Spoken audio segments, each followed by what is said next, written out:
A lot of people think the problem this country and the world has is an education crisis. That's not the problem. It's an inspiration crisis. You got to inspire kids, and you got to inspire them with cutting-edge technologies that are relevant to them. We have kids inspired by the worlds of sports and entertainment to the level of obsession. It takes over their culture, and they need to have access to superstars that can do things that will just astound you. When Solidworks shows up with cool technology and mentors to show kids how to use it, it suddenly makes it way more relevant, and they play with the most cutting-edge technologies. They need to see really cool tech.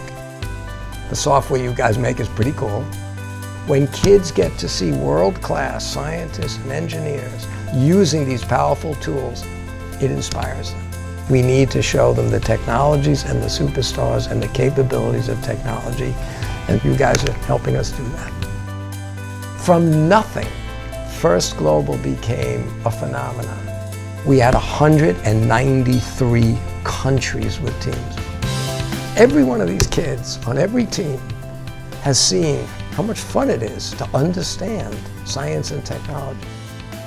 We need to make sure they open that kit and they just go, wow, that's really cool. Every year the sensor technology, the software gets better and better and better. The robots get more capable. Competition gets more exciting because we're giving these kids and their mentors from 3,700 corporate sponsors some of the most cutting-edge, exciting tools they've ever seen. And they leave the end of the season with self-confidence, with self-respect. And we, as the technical community, need to invest in giving kids an opportunity to see the power of science and technology and engineering and inventing. And it is up to the professional community and the technology companies of the world to compete for the hearts and minds of kids when they're still young, when they can still develop a passion to excel at something that will matter to their future. The kids of the next generation will share a very common set of issues: global warming, food, water, healthcare, cybersecurity. And if they never get good at it, this world is going to be desperately short of technically competent people. We inspire the kids to become the people that this world needs to solve its problems.